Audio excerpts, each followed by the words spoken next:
Hello, everyone. Welcome back to yet another political episode. We are back again. It's been not too long, actually, because Sunday we had a string of international elections: Romania, Poland, and of course Portugal.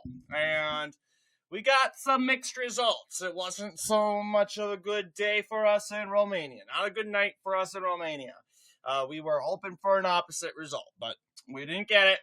We know Romania is an establishment country, and they are doubling down on being one. So, but we got to talk about Portugal because we got some good news in Portugal. And maybe it's not great news. Actually, it's kind of good news because the populist right actually did very good in Portugal. You see the CH, the Chiga party. Yeah, far right, and they make it sound like they have the swastika and the Confederate flag. More like, oh, so scary.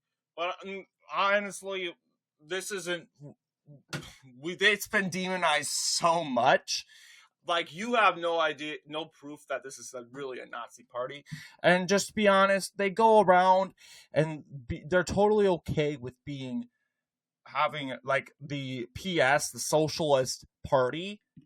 They're just playing out right out in the open, but that's not the point, because the far right, I won't say the far right, I don't want to call it far right, but the populist right, which is probably our main aspect of this channel, overperformed.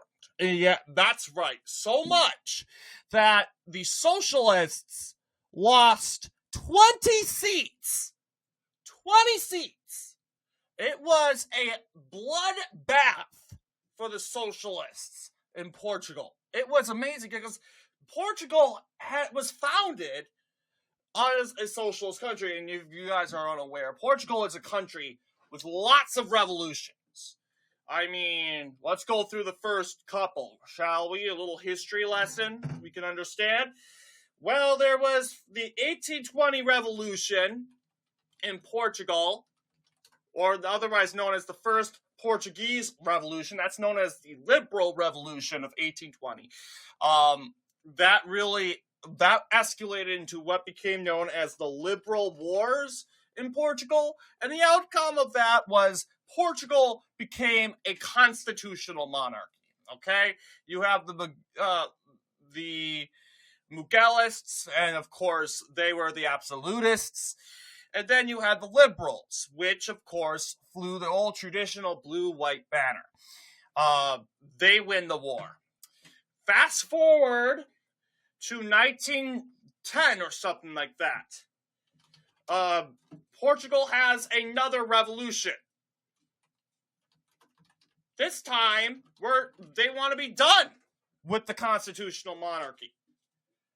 They want a republic.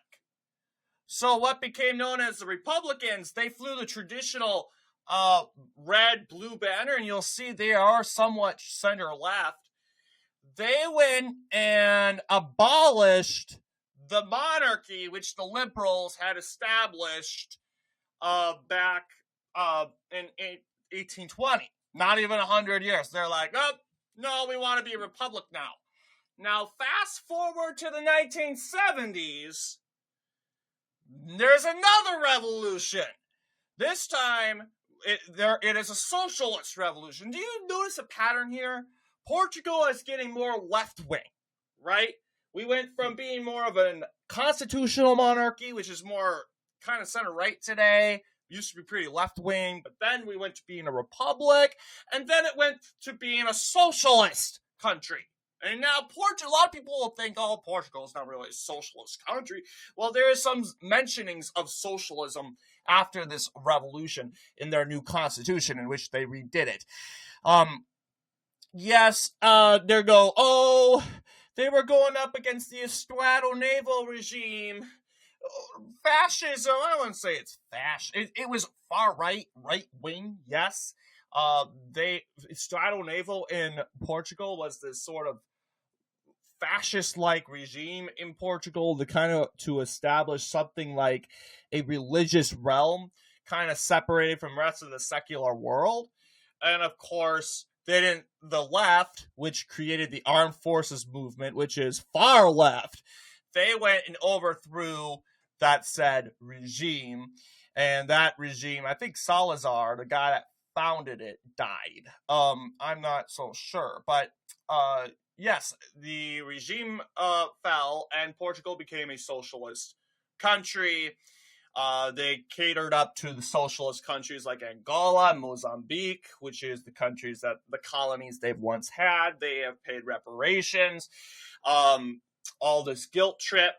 But yeah, and apparently the trend is historic because Portugal is going back to the right. Now, you guys may be a little skeptical. You're like, well, North Star, you can't say that because Portugal, the PSD, a PSD is it's center right, but apply it to today's Democratic Party in the United States, it's pretty left wing, right? Well, it's not. It doesn't really matter how much the PSD performed.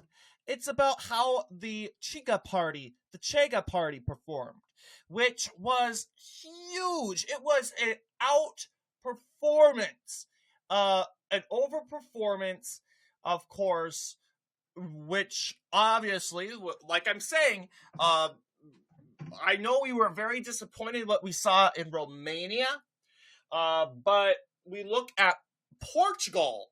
Wow. Portugal is a country that's more politically suppressed compared to Romania. Romania has kind of danced with nationalism for quite a while. Portugal has always had this European socialist-like identity. And it looks like the traditionalists are rising up in Portugal. You'll see the socialists only managed to bring one constituency, one district home with them.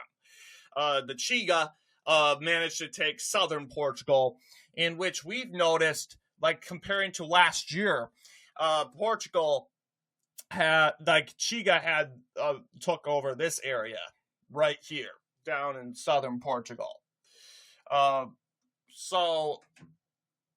And Chega already had like 18%. So yeah, they increased the vote share. They managed to take 3 districts. Obviously, who's the winner of this election?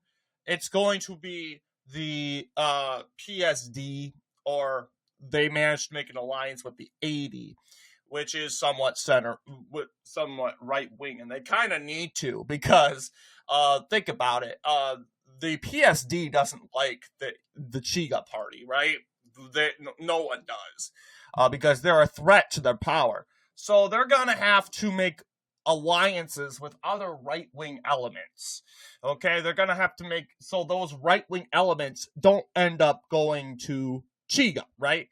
So it would make sense why the center-right party would get in bed with the more conservative AD or something like that, and say, hey, look, let's create a coalition of right-wing parties, yada, yada, yada, which you would be like, oh, that's populism itself, but they kind of need to because they need those traditionalist Catholic voters, which I would say that the traditional Catholic voters is what's fueling the Chega party, making it real, and basically wiping out the liberals. Okay, this is Parliament, right? Okay, Assembly of the Republic. I don't think it's also called Parliament. But yes, so Parliament, 116 needed. So no party has claimed the majority, understandably. But looking at the said results here, you'll see 89 seats for the Prime Minister, who is Luis Montenegro. He would very likely continue to be the Prime Minister of Portugal. You also have Pedro Nuno Santos, who is, of course, 23.4%. You have he lost over 20 seats. And it's quite frequent because there's now a trifecta the Conservatives have a trifecta in Portugal. Yes, trifectas do exist in countries also, because they also have a president. And my understanding that president doesn't really have much power in Portugal. Let's see. Portuguese presidential election. Yeah, it's 2021. Next year we'll be talking about the 2026 race, but you see, once you have the president, Marcelo Rebelo de Sousa, he 60% for the Conservatives. PSD 60%. That's pretty good. And he held on to power pretty easily there. But and everyone's like, I would believe like, oh, people would be more lenient and more flexible in voting for Conservatives in the presidential race, because the president doesn't really have much power than the prime minister in Portugal. So they're like, oh, I'm not losing much if I vote for the Conservative. But now we're officially seeing the trend. We're seeing that the trends are going in favor of Conservatives very, very wildly. And you'll see, just like in Germany, southern Portugal, which is more liberal, went far right. Very comparable to East Germany, which was the most liberal area in Germany. And ended up going far right. But this you're seeing it. Why? Why? Because those areas are where liberal corruption is, right? That's the corruption, right? So in order to retaliate against the corruption, what do you have to do? What do? You vote for the corruption's worst opponent ever possible, the far right, right? They're going to go that extreme. But obviously, it is true. There is a right-wing revolution in Europe. People turn their heads and go, why? Why is there right? Well, people are getting arrested for freedom of speech. People are getting arrested for basically asking people to speak English. People are and you have porn. Danish porn films being sent off to kids. And yes, obviously they want to go and boo-hoo, whine, and cry about what J.D. Vance said months ago. What? And then you see this result, and this only proves that J.D. Vance is right. He absolutely is right. You guys are in the wrong. You guys are no better than Putin. Stop pretending you are. But I think this result was quite interesting. If we got anything from last night, it was Portugal. Yes, we had a disappointing performance in Romania. But we got a big win in Portugal. Big. We all looked at what happened in Germany, and we knew how big Germany was. You take a look at Portugal. You'll see the purple. That's the far right. That's significantly the areas that have been the party that's been very unpopular. Now it's making a comeback. But you'll see, despite holding one province, the only thing the Socialists can bring home is the fact that they got second place in popular vote. But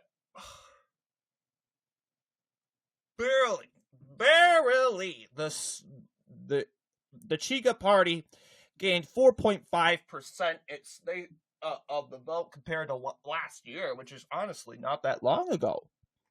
So they're gaining momentum, especially when you put the context that this race happened last year.